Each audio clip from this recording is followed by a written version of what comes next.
The rain drizzled softly over the small town of Willow Creek, casting a misty glow over the cobblestone streets. A modest cafe on the corner buzzed with the warm chatter of locals, the scent of fresh coffee and baked bread filling the air. Amongst the crowd sat a young woman, her auburn hair falling over her shoulders, as she tapped her fingers against a ceramic cup. Her name was Emily Carter, a hard-working, kind-hearted woman who had built her life on resilience and independence. Emily had always believed in simple joys: morning walks by the river, the scent of old books, and the quiet hum of a town where everyone knew each other. But despite the charm of Willow Creek, she had begun to feel the weight of loneliness pressing on her. Running her small flower shop kept her busy, yet she longed for something more, something deeper than the routine, smiles and polite conversations. It was on one of those quiet afternoons, just as she was locking up her shop, that she noticed him, a man in worn-out jeans and a flannel shirt, unloading tools from the back of an old truck. His dark hair curled slightly at the edges, and a shadow of stubble lined his strong jaw. There was an air of quiet confidence about him, but nothing flashy or demanding attention. He looked like just another hard-working man, going about his day. Emily had seen him before, fixing a broken fence at the bakery, or repairing the gutters of the bookstore down the street. He was the town's handyman, dependable, quiet, and seemingly uninterested in drawing any attention to himself. No one really knew much about him, except that he went by the name Jake. Something about him intrigued her. Maybe it was the way he worked, focused, precise, never complaining. Or maybe it was the way he treated people, always with kindness, never asking for anything in return. Whatever it was, Emily found herself stealing glances whenever he was around, wondering who he really was beneath the quiet exterior. What Emily didn't know, what no one in Willow Creek knew, was that Jake was not who he appeared to be. Behind the worn-out clothes and the calloused hands was a man carrying a secret so enormous it could change everything. Jake wasn't just a handyman. He was a billionaire. Not just any billionaire, but the heir to one of the most powerful business empires in the country. But after years of luxury, boardroom battles, and the weight of expectations crushing him, he had walked away from it all. He had seen the world of wealth for what it was: cold, calculating, filled with people who only cared about power and money. And now he was searching for something real. So he had come here, to this small town where no one knew his name, where he could blend in as an ordinary man. He wanted to see if there was still kindness in the world, if people cared about a man for who he was, not for what he owned, and most importantly, he wanted to know if love could be real, not built on status and wealth, but on something deeper. Emily and Jake's paths kept crossing, small moments that felt ordinary but carried an unspoken weight. A brief exchange when she bought coffee, a polite nod when they passed each other on the street, and then, one evening, fate gave them something more. Emily's flower shop had a leaky roof, something she had been meaning to fix but never had the time or money for. When she finally gathered the courage to ask for help, Jake was the first name that came to mind. He arrived the next morning, toolbox in hand, the scent of pine and metal clinging to his clothes. As he worked, Emily found herself watching him, noticing the small things, the way his brow furrowed in concentration, the strength in his hands, the quiet ease in his movements. And when he spoke, there was no arrogance, no expectation, just warmth. "You really love this place, don't you?" Jake asked as he tightened a bolt. Emily nodded, hugging her arms. "It's my whole life. My parents started it, and when they passed, I couldn't let it go. It's not just a shop.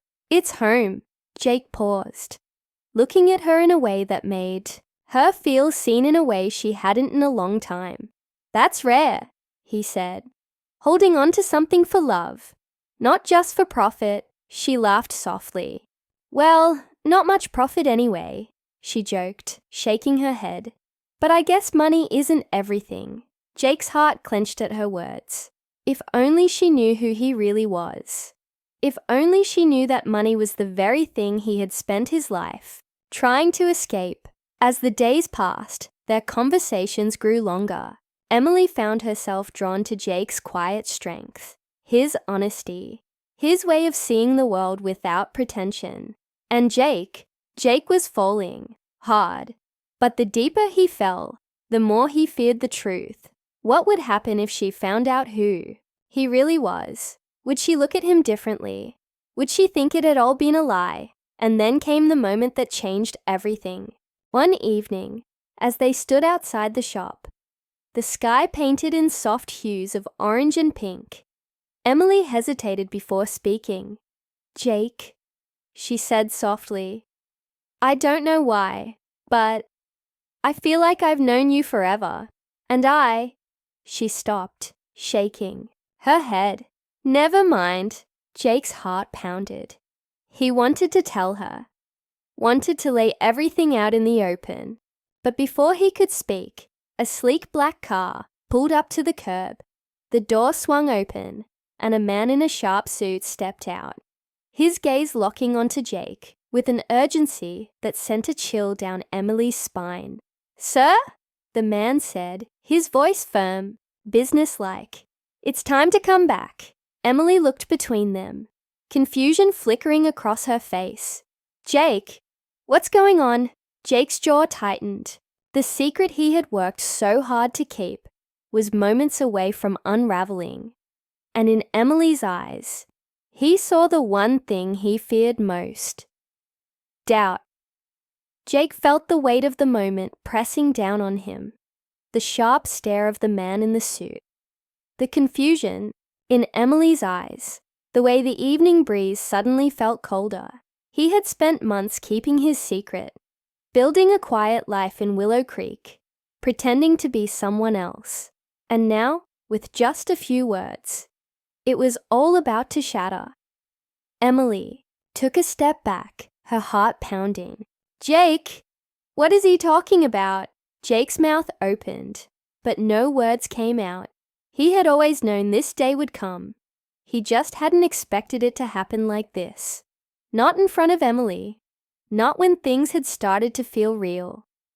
The man in the suit took another step forward. Sir, we've given you enough time. You need to return. The company is waiting.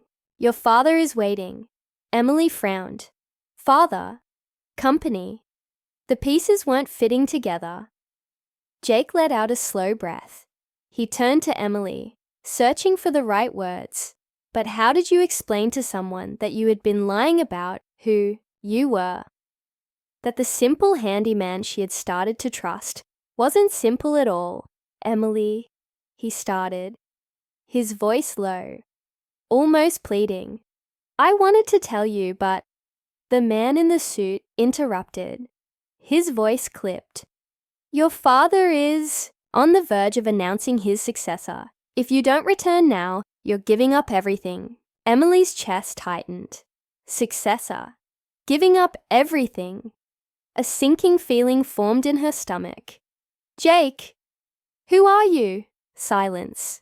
And then, after what felt like an eternity, Jake finally spoke. My real name is Jacob Sinclair. He swallowed, hard, watching Emily's expression carefully. I'm the heir to Sinclair Industries. Emily felt like the ground beneath her had shifted. Sinclair Industries. She had heard of it before. Everyone had. It was one of the biggest corporations in the country, worth billions. And now, the quiet handyman she had come to know, the man who had spent days fixing her shop's roof with his own hands, was standing there, telling her he was part of that world. She shook her head, trying to process it. So, all this time, You were lying. Jake's jaw tightened. No, I wasn't lying, Emily. I wanted to live a different life. Even if it was just for a little while. Emily felt anger bubbling inside her. So what was this? Some experiment? You wanted to see how the normal people live? Jake flinched at her words. It wasn't like that. I needed to get away from that world. From the money, the greed, the expectations. I needed to find out if people could see me for who I am, not for what I have. He hesitated, his voice softer now. I needed to know if love could be real. Emily's heart clenched at that last sentence, but she pushed it aside. And what were you going to do? Just keep pretending forever? Jake ran a hand through his hair, frustration and regret etched on his face. I didn't think that far ahead. I wanted to be here, with you. Emily shook her head, stepping back again. She felt foolish. All those moments she had thought were real. Were they? Or had she just been another part of whatever he was searching for? The man in the suit cleared his throat impatiently. We need to go, sir, now. Jake ignored him, his eyes locked on Emily. Please, just let me explain. But Emily wasn't sure she wanted to hear it anymore. She turned away, her mind spinning, and just like that, the world she thought she knew had changed. The days that followed were a blur. The town was buzzing with whispers. About Jake. No, Jacob Sinclair. Somehow the truth had spread, and everyone had something to say. Some were in shock, some were amused. But Emily, she just felt lost. She had tried to keep herself busy, pouring all her energy into her flower shop. But nothing felt the same. Everywhere she turned, she saw reminders of him. The repaired roof, the tools he had left behind, the memory of his warm, easy smile. She hated that she missed him, hated that, even after everything, her heart still ached for the man she had come to know. Not Jacob Sinclair, billionaire heir, but Jake, the quiet, kind handyman who had taken the time to fix her leaky shop, who had listened to her talk about her dreams, who had made her laugh when she needed it most. But was any of it real? Meanwhile, Jake was back in the world he had tried to leave behind. The penthouses, the boardrooms, the suits and ties and empty conversations. His father, Richard Sinclair, had wasted no time in pulling him back into the corporate machine. It's time to stop playing games, he had said. You have a responsibility to this company, to this family. But Jake didn't care about the money or the power. The only thing he could think about was Emily. He had hurt her, and it was killing him. For days, he debated whether he should go back, try to explain, try to make things right. But what could he even say? He had already broken her trust. And then, one evening, he saw the news. A report about a new development project. One that would buy out and tear down several businesses in small towns across the state. And on that list, Willow Creek Jake's stomach dropped. Emily's shop, her home. His world suddenly became very clear. He couldn't let this happen, and he knew exactly what he had to do. With his heart pounding, he grabbed his keys and walked out, because this wasn't just about him anymore. This was about Emily, about saving what mattered, and about proving that, billionaire or not, some things were worth fighting for. The drive back to Willow Creek felt longer than ever, though Jake barely noticed the passing miles. His mind was racing. The thought of Emily losing her shop, her home, the very thing she had poured her heart into, was unbearable. He had already hurt her once. He wouldn't let her lose the one thing she had left. By the time he pulled into town, the sky was dark, the streets quiet, but in the distance, the soft glow of Emily's flower shop was still visible. The sight made his chest tighten. He had no idea if she'd even want to see him, no idea if she'd ever forgive him. But that didn't matter. This wasn't about him. He stepped out of the car and walked toward the shop. His pulse pounded as he reached the door and knocked lightly. He heard soft footsteps inside before the door creaked open. Emily stood there, wearing a tired expression, her arms crossed. The moment she saw him, her face hardened. "What are you doing here?" Jake hesitated. "I need to talk to you." She let out a dry laugh. "Now you want to talk?" "There's no time," he said quickly. "Your shop, it's in danger." Emily frowned. "What?" "There's a new development project.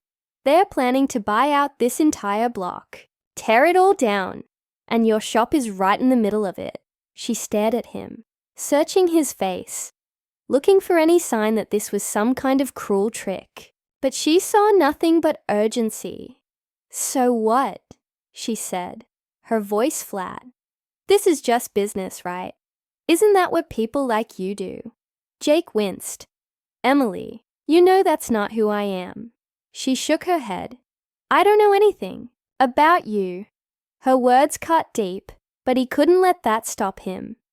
"I didn't come back to fix what we had," he admitted, his voice raw. "I came back to make this right. Because you don't deserve to lose your home over some corporate deal. I'm going to stop it." Emily blinked. "And how exactly are you going to do that?" Jake took a deep breath. "Because the people pushing this deal, they work for my father." Emily's breath caught. "I still have some control over the company," he continued. "And I know how they operate. If I step in now, I can shut this down before it's too late." Emily wanted to believe him, but after everything, doubt still lingered. "And why would you do that?" Jake took a step closer. His eyes locked onto hers. "Because I care about you, Emily. More than I should, more than I knew I could." He swallowed hard. "I lied about who I was, but not about how I felt. That was always real." Silence stretched between them.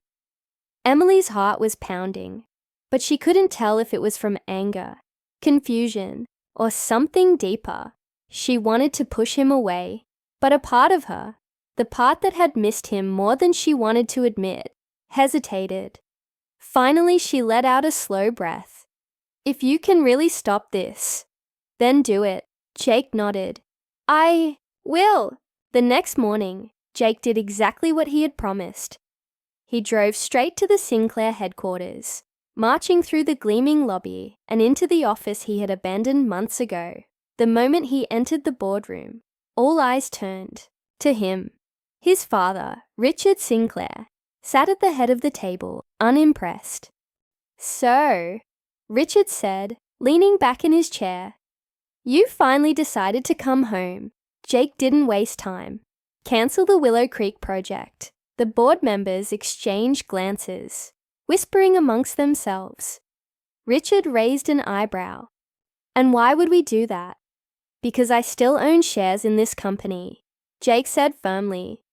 "And if you don't cancel it, I'll use every resource I have to fight it. I'll go public. I'll make sure everyone knows that we're destroying small businesses for profit." His father studied him for a long moment before sighing. "You were never meant for this world, were you?" Jake's jaw tightened. "Maybe not." Richard shook his head. "Fine, the project is off. Consider it your victory."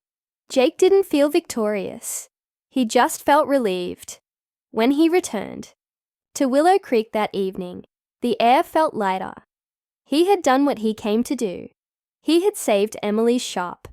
But as he pulled up in front of it, he realized that he wasn't sure what came next. Did he just leave? Did he say goodbye? He didn't have an answer. But as he stepped out of the car, Emily was already waiting for him outside. "It's done," he said softly. "Your shop is safe." Emily nodded, her expression unreadable. "I heard." They stood there for a long moment, the weight of everything unsaid hanging between them. Finally, Emily spoke. "Why did you really come back, Jake?" He hesitated, then sighed. "Because walking away from you was the hardest thing I've ever done." He looked down, then back at her. Because I realized that it wasn't just about proving a point or escaping my old life. It was about you. Emily swallowed.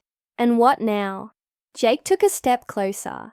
That's up to you. She searched his face, looking for any trace of dishonesty, but she found none. And for the first time in days, she let herself believe. A slow smile tugged at the corner of her lips. You still have my toolbox, Jake chuckled. Yeah, good, she said softly. Because the shop still needs a little fixing. Jake smiled, his heart lighter than it had been in a long time.